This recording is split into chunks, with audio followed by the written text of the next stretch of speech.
I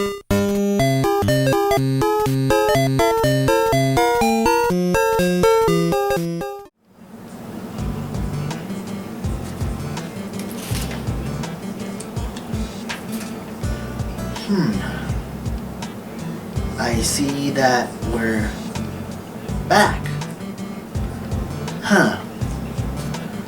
A new I guess we're starting a new season apparently. Imagine that. I wonder when What's-His-Face is gonna show up. It is his show after all.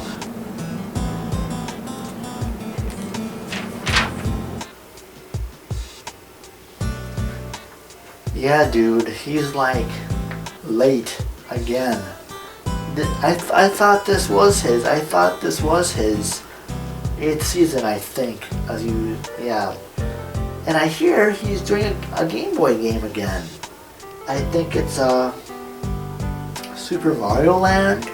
I think it's Super Mario Land if I'm not mistaken. I could be wrong.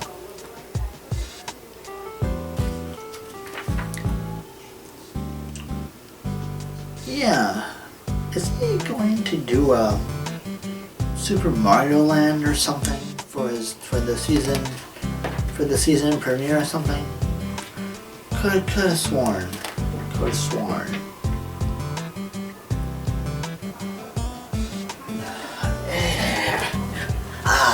What? Wow.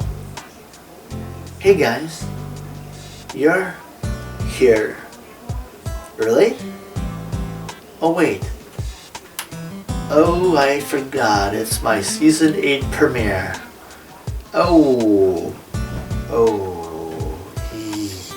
Sorry, how long did I... sorry about that. Ooh.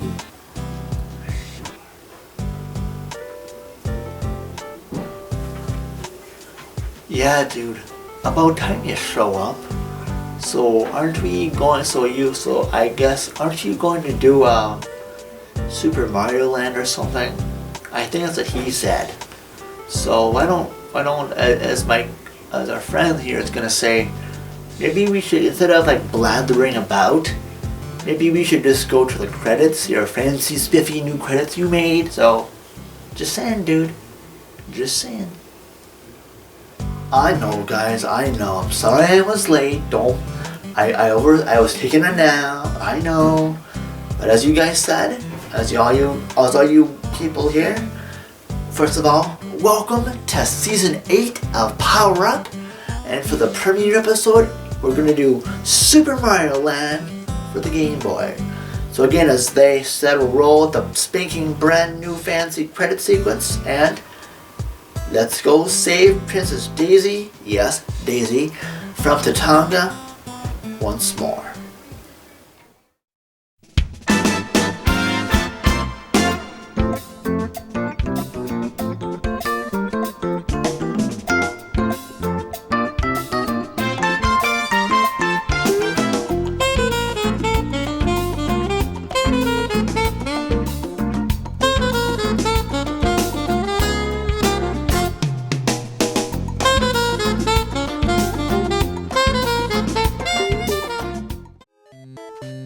Super Mario Land was released in 1989 for the Game Boy in North America. Instead of rescuing Princess Toadstool, or Princess Peach as she's now called nowadays, instead, and also Princess Peach, instead of rescuing her in the Mushroom Kingdom, there's a new princess to save and a new land. Instead you rescue Princess Daisy, who of course this was her first Mario World, appearance in the Mario universe of sorts. But her land is a very interesting land. It's a very interesting name. It almost sounds like some kind of tongue twister. It's Sarasa Land. Yeah, Sarasa Land. What a name. I wonder what Nintendo was thinking when they named that. And also, there's only 4 worlds you go through with 3 levels each, and each world has its own name. although they don't reference that in game, it's mainly in the instruction manual. And in case you're wondering, those roads' names are Road 1, Burabuto, Road 2, Muta, Road 3, Easton, and Road 4, and I think it's pronounced Chai or Chi, well, it's spelled C-H-A-I. So I'll let you do the wordsmithing. And also in Road 1 Road 1 has like an Egyptian theme to it, and Road 2 has like a water theme. Road 3 is like an Eastern island theme with those silly moais, or whatever you call them, those big heads. And Road 4 is like a Far Eastern theme, which is, it has, so yeah, it's an interesting thing. So, and also at the end of 2-3 and 4-3, they're shooter levels as well, kind of like Gradius or something. And in those shooter levels, that kind of mirror, a shooter like Gradius or whatever shooter you can think of. In Road 2-3, you pilot a submarine called the Marine Pop. Yeah, I know, gotta love those names. And in Road 4-3, which is also incidentally where you fight the final boss of the game, you fly an airplane called the Sky Pop. Gotta love those namings, eh? But yeah, so that's pretty cool. And on that note, I was like, Sky Pop and Marine Pop? Like, couldn't they think of anything else more creative? And like, wow, that's an interesting name for airplane and submarine. But it is what it is, I guess, eh? And for enemies, the Goombas do make their appearance back in this game. Although again, they're not called Goombas, at least that's not what the manual calls them. They call them, I think that's if I'm pronouncing this right, Chabibos. I think that's what it is. Yeah, not Goombas, Chabibos. So I thought that was pretty funny. And oh yes, the Koopas, if you want to call them Koopas, there are some kind of Koopa enemies in this game, but they're not the Koopas you expect. Basically, as you know, in the other Mario games, you hop on a Koopa and you can kick their shell and it slides. But in this game, it makes it interesting because when you hop on them, they get this, they explode. You're like, what? Explode? Yes. Also in this game, they're not called Koopas. They're called, I think, Nakabans or Naka something or other. But yeah, their shells, when you step on them, their shells, you can't kick their shells. You hop on them and you see them flash and it goes kaboom. But don't worry, the blast isn't too big. Like, as long as you get a little bit away, you'll be fine. So because as the blast radius is not that big. But it is an interesting departure from this game is an interesting departure from the Mario games. I mean, from the traditional type Mario games. Although to me it is still pretty traditional.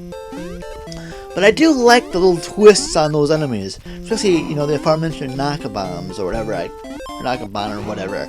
And also for power-ups, there's still mushrooms and there's still flowers, but the flower does something a little bit different than like the typical fire flower.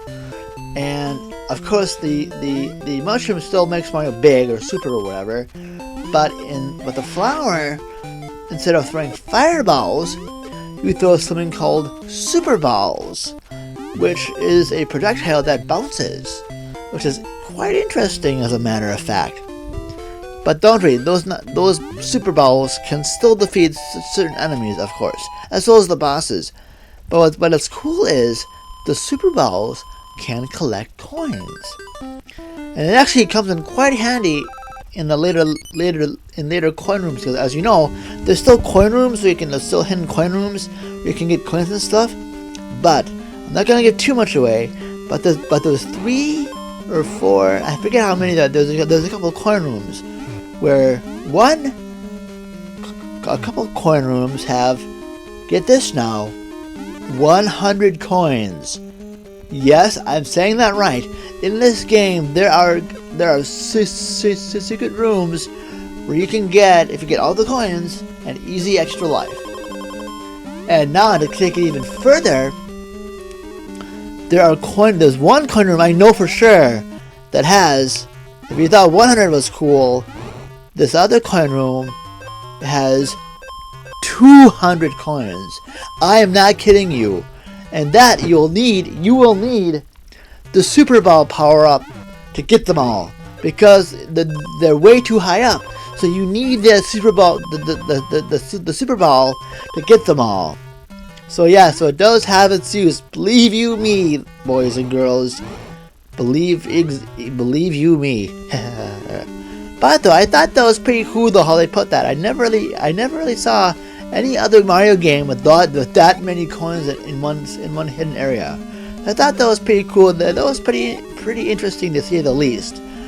And also, the extra lives don't look like, they're mushroom-looking selves. In this game, they're hearts, which is kind of odd, but it gets the job done. And also, unlike the Mario games, there's not like a flagpole to jump on as in Super Mario Brothers. Instead, there's like a tower with an upper exit and a lower exit. If you go on the lower exit, then you just after the timer counts your points, then it's right on to the next level. But if you hop into the upper level, the timer will count on your points, but then you go to a bonus game where you can randomly win 1 extra life, 2 extra lives, 3 extra lives, or a flower for Super Balls. Be careful though, it's kind of funny that I like it where if you already have a Super Ball and you go and you win that, there's a like, why did you choose me? Why? Choose something else. Although you can't choose something else, but you can't choose something else, but I thought that was a nice touch nonetheless, saying, you already have a Super Ball, oh no! But yeah, that was pretty funny.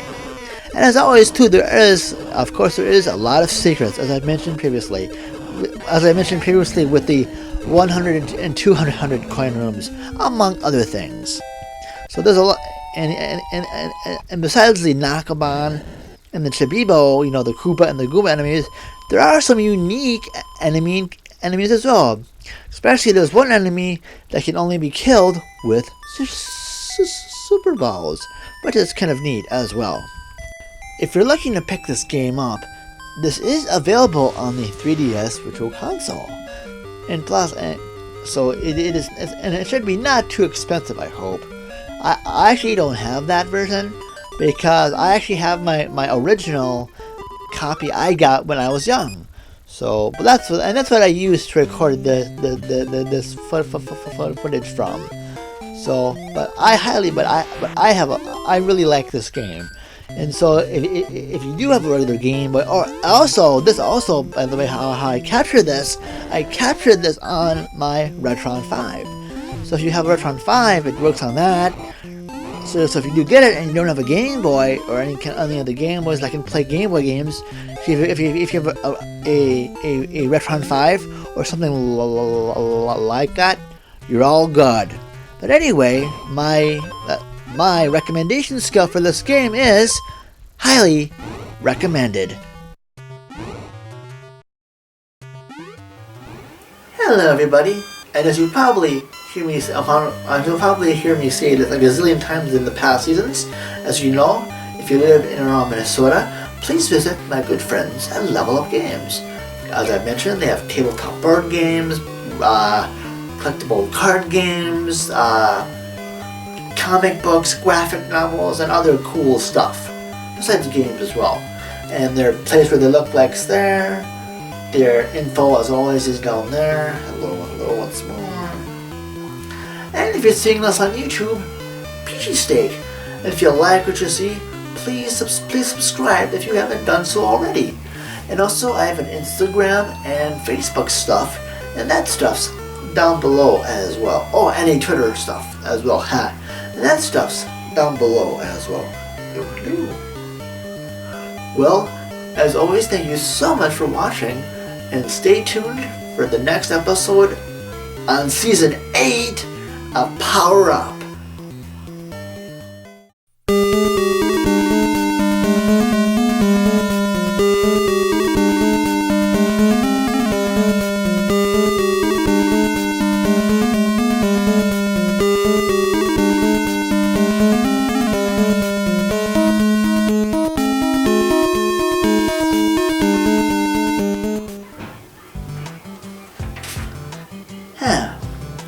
So I guess we made it to the end skit again, I see. Well, I wonder where he went again. And I think my other person is out and about too. Which just leaves me. Got to do this end skit by myself. Well, I hope you enjoyed this opening episode. I guess I sure did. And anyway, I guess I ought to say, I guess he would say stay tuned for the next episode of Power Up or whatever. But yeah, all that stuff and a bag of chips or steak or beef jerky or whatever. So yeah, bye. Bye now.